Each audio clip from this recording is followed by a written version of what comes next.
آج ہم Pakistan penal code کے کچھ بہت اہم حصوں پر آپ کہہ لیں ایک تفصیلی نظر ڈال رہے ہیں۔ ہمارے پاس جو یہ قانونی دستاویزات ہیں نا، ان سے سمجھنے کی کوشش کریں گے کہ قانون کیسے کیسے معاشرے کے مختلف پہلوؤں کو دیکھتا ہے۔ مطلب انصاف کے نظام سے لے کر ریاستی علامات، عوام کی صحت، حفاظت، پھر مذہبی معاملات اور انسانی جسم کا تحفظ۔ بالکل، یہ قوانین جو ہیں وہ اصل میں معاشرتی اقدار کا ایک قانونی ڈھانچہ ہیں۔ ہم آج ان کے بنیادی نکات، ان میں جو خاص اصطلاحات استعمال ہوئی ہیں اور پھر ان جرائم کے کیا نتائج ہیں، ان پر بات کریں گے، اور یہ سب کچھ انہی ذرائع کے بنیاد پر ہوگا جو ہمارے سامنے ہیں۔ کوشش یہ ہے کہ یہ جو پیچیدہ قانونی باتیں ہیں نا، ان کو ذرا آسان لفظوں میں سمجھا جائے۔ تو آئیے دیکھتے ہیں کہ یہ قانونی نظام آخر کام کیسے کرتا ہے۔ شروعات کرتے ہیں باب 11 سے۔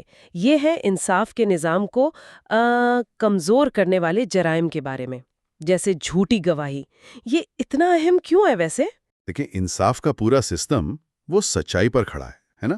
اگر لوگ عدالت میں آ کے جھوٹ بولنے لگیں یا اس سے بھی بڑھ کر جھوٹے ثبوت بنانے لگیں تو انصاف تو نہیں ہو پائے گا نا۔